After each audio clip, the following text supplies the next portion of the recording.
আজ আমাদের সঙ্গে রয়েছেন জুলাই বিপ্লবের রূপকার, বৈষম্য বিরোধী ছাত্র আন্দোলনের আহ্বায়ক জনাব হাসনাত আবদুল্লাহ। আমাদের সঙ্গে আরও রয়েছেন জ্যেষ্ঠ সাংবাদিক, তুমুল জনপ্রিয় টেলিভিশন মুখ এখন জনাব মাসুদ কামাল। জনাব মাসুদ কামাল, আপনাকেও আমাদের শুভেচ্ছা জানাই। আপনি আমাদের সময় দিয়েছেন, সেজন্য শুভেচ্ছা ও কৃতজ্ঞতা জানবেন।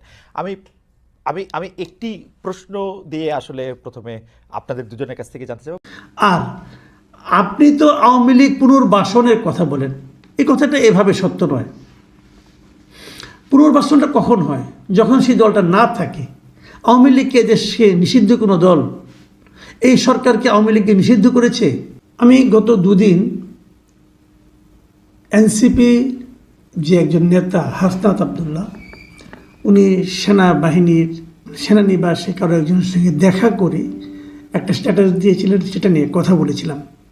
তারপর সেই স্ট্যাটাসের উপর ভিত্তি করে এনসিপির আরেকজন নেতা সার্জিস আলম, তিনিও কিছু লীলকা কথাবার্তা বলেছেন এবং ওনার অনেক কথা হাসনাত আবদুল্লাহর এগেনস্টে বলেছেন।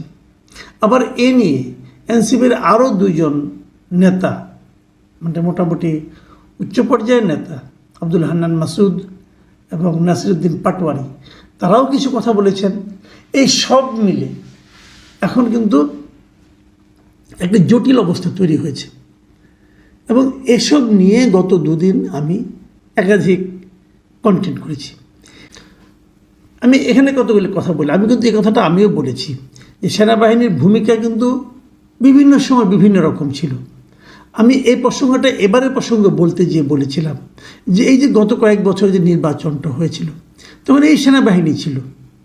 তখন সেনাবাহিনীর ভূমিকা আমি মনে করি জনগণের পক্ষে ছিল না, বরঞ্চ সরকারের পক্ষে ছিল। কিন্তু এবার আমরা দেখলাম যে সেনাবাহিনীর ভূমিকা জনগণের পক্ষে থাকলো। মানে এই জুলাই আন্দোলনে অগাস্টের সময় সেনাবাহিনী কিন্তু জনগণের পক্ষে থাকলো। তো এই যে ঘটনাটা আমি বলেছিলাম যে এর পার্থক্যটা কোথায়? একই সেনাবাহিনী, এরকম হলো কেন? এই পার্থক্যটা হয় কমান্ডের কারণে। আগে যারা সেনাপ্রধান ছিলেন তারা একভাবে কমান্ড করেছেন, এখন যিনি সেনাপ্রধান আছেন তিনি আরেকভাবে কমান্ড করেছেন। এই প্রধানের হয়তো ভূমিকাটা জনগণের পক্ষে, যে কারণে আন্দোলনে ওনারা সেনাবাহিনীর ভূমিকা জনগণের পক্ষে ছিল। সিম্পল হিসাব করতে আমি এই কথাটাই বলেছি। আর আপনি তো আওয়ামী লীগ পুনর্বাসনের কথা বলেন, এই কথাটা এভাবে সত্য নয়। পুনর্বাসনটা কখন হয়?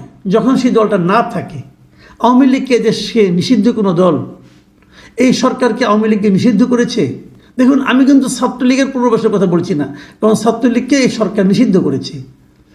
এই নিষিদ্ধ করাটা আমি হয়তো পছন্দ করি না, নাও করতে পারি, অনেকেই পছন্দ করে না, অনেকেই বলে কাজটা ভালো হয়নি বলতে পারি। কিন্তু যতক্ষণ পর্যন্ত আইন অনুযায়ী সেটা নিষিদ্ধ আছে, আমি সেই আইনটাকে অপছন্দ করতে পারি কিন্তু অমান্য করতে পারবো না। এই সরকার যদি আওয়ামী লীগকে নিষিদ্ধ না করে, তাহলে আওয়ামী লীগের পুনর্বাসনের কথা উঠবে কেন? আওয়ামী লীগ তো ভেরি মাছ আছে এই দেশে এখনো। আপনি আওয়ামী লীগকে নিষিদ্ধ চান, সরকারকে বলুন নিষিদ্ধ করতে, সরকারকে বলুন। যতক্ষণ পর্যন্ত সরকার নিষিদ্ধ না করবে ততক্ষণ পর্যন্ত আপনি এটা বলতে পারবেন না এটা বৈধ দল। এবং আপনার সরকার, যে সরকারকে আপনি ওন করেন, সেই সরকার তো আপনাকে ওন করে না, সেই সরকার তো আপনার কথা শুনে আওয়ামী লীগকে নিষিদ্ধ করছে না। এই দৌড় যদি কারো থাকে, সরকারের আছে। এবং প্রধান উপদেষ্টা বলেছেন যে তারা আওয়ামী লীগকে নিষিদ্ধ করতে চান না। কই, এটা নিয়ে তো আপনারা কোনো আপত্তি করেন না। আমার কথা নিয়ে আপত্তি কেন? আমি তো বরং ডক্টর ইউনূস যে বলেছেন সেই কথাটা বলছি। আপনি যদি ডক্টর ইউনূসকে সমালোচনা না করেন, যদি ইউনূসের প্রতিবাদ না করেন, তাহলে আমার কথা প্রতিবাদ আপনি কেন করবেন ভাই? আমি তো ছোট মানুষ, আমি তো বলি আমি ইউনূসের কথারই প্রতিধ্বনি করেছি মাত্র।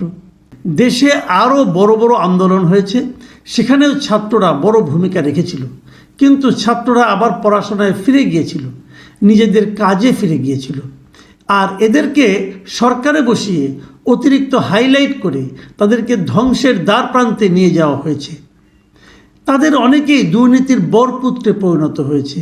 তাদের আত্মীয় স্বজনরা আরও এক ধাপ এগিয়ে উপরি নিয়ে অন্যের ফাইল চালাচালিতে বদলিতে ব্যস্ত। এভাবে তারা অল্প বয়সের দুর্বলতায় আক্রান্ত। কেউ পরিণতিটা বুঝতেই পারছে না যে দেশের স্কুল, কলেজ, বিশ্ববিদ্যালয়ের ছাত্ররা আর পড়াশোনায় মনোযোগী নয়।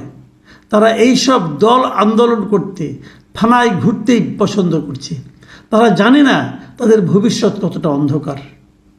দেখুন, এই কথাটা কিন্তু অনেক গার্জিয়ান, অনেক অভিভাবকই আমাকেও এই কথাটা বলেছেন, আমি নিজেও কিন্তু এভাবে অনেক জায়গায় বলেছি। প্রথমত, উপদেষ্টা হওয়ার কোনো রকম প্রত্যক্ষ অথবা পরোক্ষ ইচ্ছা আমার কখনো ছিল না, এখনও নেই, আগামীতেও থাকবে না।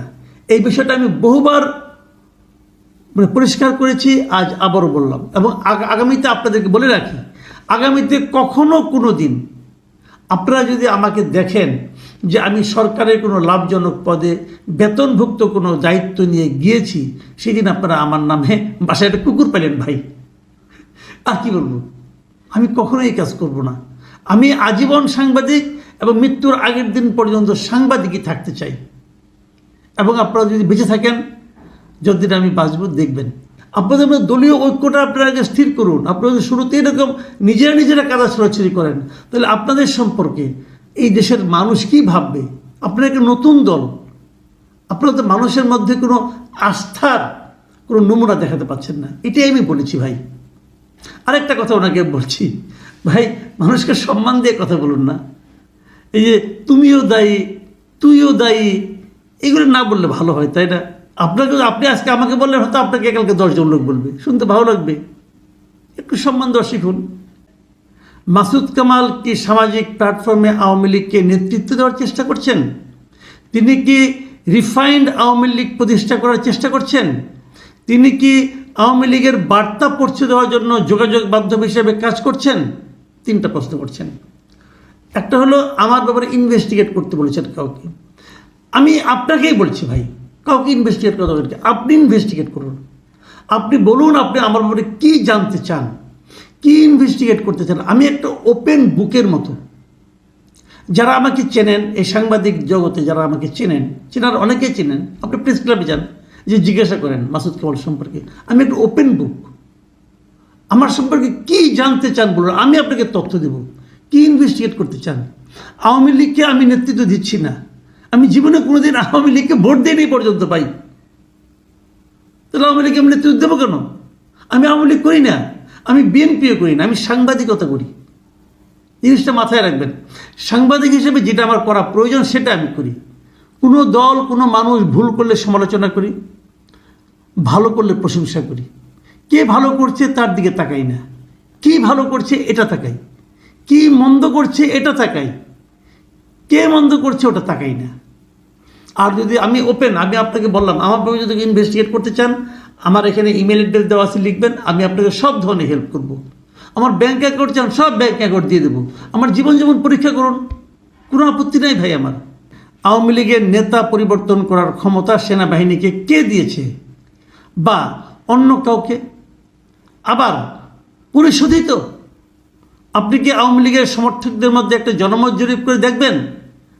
0.00000 অনেকগুলি জিরোর পরে 1% শেখ হাসিনার বিপক্ষে যায় কিনা?